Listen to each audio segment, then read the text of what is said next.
¿sí? Para su orientación, la parte cóncava le ponemos hacia atrás y la parte convexa hacia adelante. Y la parte dice que tiene las denticiones, busco denticiones y encuentro acá, dice hacia arriba. ¿Ya? Este es un hueso que es ejemplo de la primera ley de Serres. ¿Qué dice la primera ley de Serres? Todo hueso que ocupa primitivamente la línea media es doble. ¿Sí? Entonces, le hacemos la sutura metópica, ¿sí? Y ahí está. Entonces este hueso era primitivamente doble. Para su estudio, a este hueso le vamos a dividir en una cara anterior, ¿sí?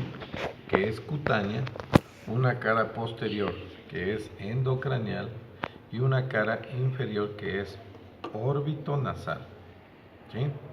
Órbito porque ayuda a formar las órbitas y la nariz. Órbito nasal. Tres caras, anterior, posterior e inferior. Tres bordes. Este borde mira hacia arriba, borde superior. Este borde mira hacia adelante, borde anterior.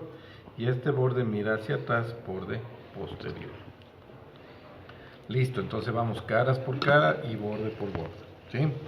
Primero, entonces, recuerdos de la sutura metópica. Se llama sutura metópica porque está en la línea media, pero ya solo quedan recuerdos en la parte inferior, ¿sí? Solo en el niño, en el feto, se vería esta sutura, ¿de acuerdo? Luego, ¿qué encontramos? Fosas, que digo, protuberancias frontales laterales. Protuberancias frontales laterales. Lo que dicen los cachos. Entonces unos tienen más desarrollados. ¿Ya? ¿Qué te pasa? Depende de la pareja. Ah, sí, dicen Aquí, las mujeres los arcos superciliares, porque están arriba de las órbitas, arcos superciliares. Sutura metópica, protuberancias frontales, estamos en el hueso frontal, y si hay dos, son laterales, arcos superciliares, surcos vasculares, ¿sí? ¿Ya? Luego encontramos esta cresta lateral. Ya, miren, cresta lateral, ¿en qué hueso estamos? En el frontal, cresta lateral del frontal, y queda esta superficie que es la carilla lateral del frontal. Carilla lateral del frontal que ayuda a formar en el cráneo articulado, ¿qué? La fosa temporal. Dame sosteniendo ahí. Ayuda a formar la fosa temporal. ¿Sí? Me olvidé de traer un temporal. ¿Tienen un temporal ustedes? ¿No? Ya. Aquí. La cresta lateral del frontal. Entonces, facilísimo. No hay nada más que eso. ¿Ya? Vamos a la cara posterior. En la cara posterior, en cambio, encontramos, miren, en la línea media, canal del seno longitudinal. Luego, cresta frontal media. Cresta frontal media y termina en el agujero ciego. Primero para acá.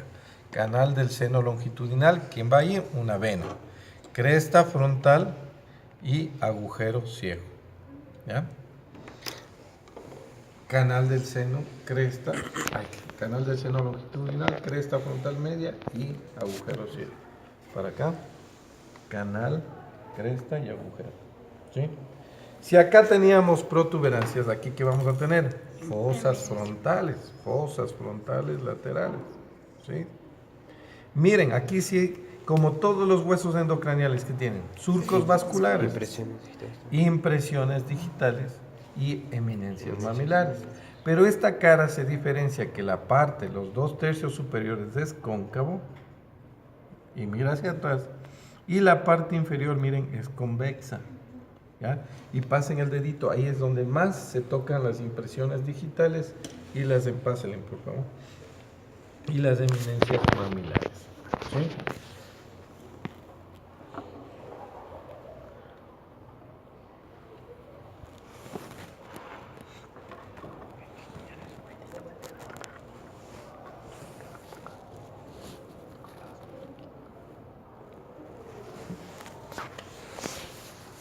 ¿Ya? ¿Así?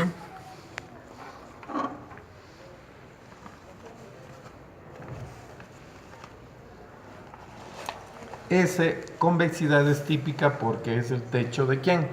de la órbita, pero hacia su parte endocraneal. ¿De acuerdo?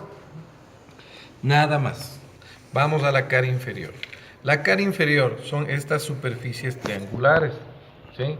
Por eso se llama órbito nasal. Primero porque ayuda a formar ahí el techo, como ya les dijimos, el techo de las órbitas, ¿sí? ¿Ya? Y tiene estas superficies triangulares y esta escotadura. Ahí viene el hueso etmoides, entonces se llamaba escotadura etmoidal, porque viene el hueso etmoides, ¿ya? Ahí. ¿Listo? ¿Sí? Escotadura etmoidal. ¿Qué tiene? Dos relieves. Aquí, en la parte interna se inserta la polea mayor del músculo oblicuo mayor del ojo. Y en la parte externa se aloja la glándula lagrimal que va a la primera rama del trigémino, que es la B1, a inervarla. ¿Sí? También el lácrimo palpebral del B2 y ramitos del facial, pero eso todavía no les interesa, pero ya les digo. ¿Ya? Es triangular cóncava y forma el techo de las órbitas. En la parte interna, ¿qué encontramos? La escotadura etmoidal, donde ya le pusimos al etmoides. ¿Qué más encontramos? La entrada a los senos frontales, las celdillas etmoidales y los conductos orbitario interno anterior e interno posterior que salen a la órbita. ¿Sí? Que salen a la órbita. Bueno. Estoy con las manos. Ahí. ¿Sí? Entonces ahí serían las celdillas etmoidales, lo que ya hicimos con él al hablar del etmoides. ¿Correcto? ¿Sí? Nada más. Acabamos las caras. Vamos a los bordes. El borde superior es dentado y la lata dice biselado a expensas de su tabla externa o interna. Ni se ve siquiera eso. ¿Ya? Listo. Solo dentado. ¿Con quién se articula?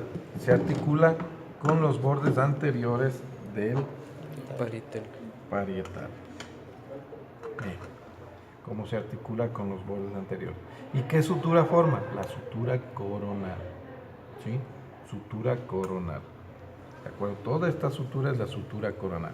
Y forma un punto craniométrico, ahí, que se llama el bregma. ¿Cómo se forma el bregma?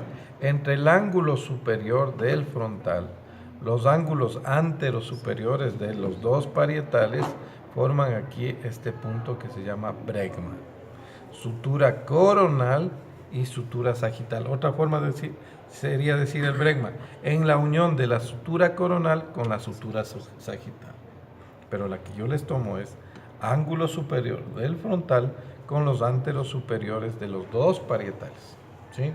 Porque es entre todos los dos, no solo con uno. ¿Listo? En la parte inferior, en cambio de este borde, se va a articular con las alas mayores del esfenoides, ¿sí? ¿Ya? Entonces arriba con el parietal y abajo con... Eso, ahí, perfecto. Y ahí forma otro punto craniométrico, terium, ¿sí? El terium, miren, ¿entre quién se forma? Entre el ángulo anterior inferior de los parietales, ¿sí? Parte inferior del borde superior del frontal y las alas mayores del esfenoides. Forman el terium, ¿sí? Sutura coronal. Vamos ahora con el borde posterior. El borde posterior es afilado, también dice biselado, y se va a articular ¿con quién? Con los bordes anteriores ¿de quién? De las alas menores del esfenoides, ¿sí? Con las apófisis de ingracias, con las apófisis de ingracias. ¿Listo? Vamos al borde anterior. El borde anterior, miren, ¿qué tenemos? Primero aquí esta escotadura, que es la escotadura nasal del frontal. Aquí era escotadura etmoidal del frontal. Aquí, si es escotadura nasal, es porque ahí llegan los huesos nasales. Entonces, dame sosteniendo ahí. ¿Sí? Entonces, miren cómo se está articulando aquí la escotadura nasal del frontal y ahí parte de la sutura metópica y se articula con los bordes superiores o extremos superiores de los huesos nasales. ¿Qué más encontramos? Dos relieves aquí, una apófisis que se llama apófisis orbitaria interna y apófisis orbitaria externa. ¿De quién? Del frontal. La apófisis orbitaria interna se está articulando, miren, con el extremo superior ¿de quién? De la apófisis ascendente del maxilar superior. ¿Ya? Y la apófisis orbitaria externa, en cambio, se articula con el ángulo superior del malar. Ángulo superior del malar. ¿Sí? ¿Ya? Aquí, en la parte, dice, la unión de sus dos tercios externos con su tercio interno, encontramos aquí una escotadura, que es la escotadura supraorbitaria, que a veces forma, como en este caso, un agujero supraorbitario. Entonces, si yo le señalo aquí el número, por decir X, ¿qué es este? Ahí tienen que ponerme agujero supraorbitario. Y si yo les señalo aquí, no me van a poner agujeros, sino aquí es escotadura supraorbitaria. ¿Ya? ¿Listo?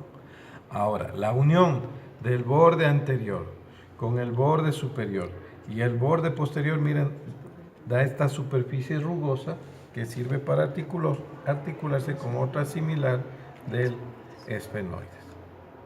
¿Ya? ¿De acuerdo? Y formaban en este caso aquí el terio. ¿Sí? El terio. Colorín colorado. Ya se acabó.